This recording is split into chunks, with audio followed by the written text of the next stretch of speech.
শয়তান মারার জন্য লাগবে ক্ষেপণাস্ত্র, অস্ত্র লাগবে। জোরে করে আল্লাহু আকবার। অস্ত্র লাগবে, জোরে বলেন কি লাগবে? ক্ষেপণাস্ত্র। সে লাঠি হোক, ঢাল হোক, সরকি হোক, যাই হোক, তীর হোক, ধনুক হোক, লাগবে। আর একটা জিনিস পাইয়া গেলাম নবীর হাদিস থেকে, আল্লাহু আকবার বললে শয়তান সেখানে থাকতে পারে না।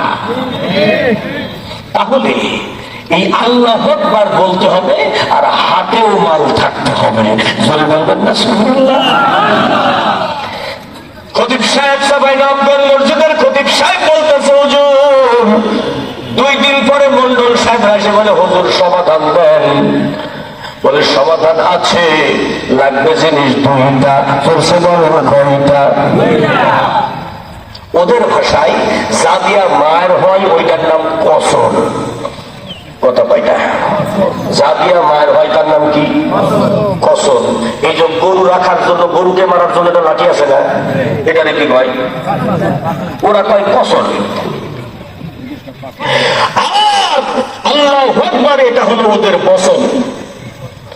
মন্ডল সাহেবেরা কসম আর বচন এই 2 মাল দিলেই দাদা বাবুর সন্ত্রাসীরা ঠিক হয়ে যাবে। বলে ভালো করে ইমাম সাহেব বোঝায়া কর। কয় প্রত্যেকের হাতে যা আছে, দা, বটি, খুন্তা, কুদাল, লাঠি যা আছে সব রেডি রাখবে। ওরা যখন আসবে, আমরা যখন বুঝতে পারবো ওরা আমাদের গ্রামে অ্যাটাক করবে, তখন মসজিদের মাইকে তাকবীর হবে, নারায়ে তাকবীর। আর আপনাদের হাতে যা আছে তাই নিয়ে আল্লাহু আকবার বলে ঝাঁপায়া পড়বেন। এই শয়তান পালায়ে যাবে, পেছনে তাকাবার টাইম পাবে না। কসম আর বচন।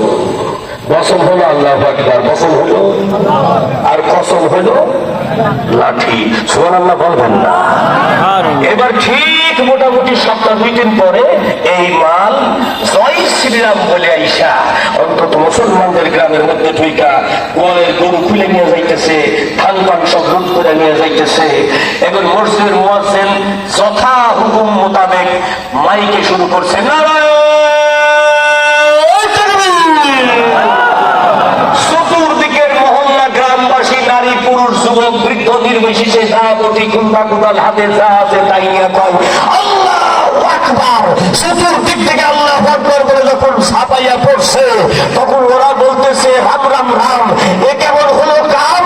ওরা তো সবাই করার দোয়া পড়ে বাস রাস্তায় নেমে পড়েছে। দরকার নাই ইনকাম, নিজে বাঁচলে বাপের নাম খেয়েছে তোর।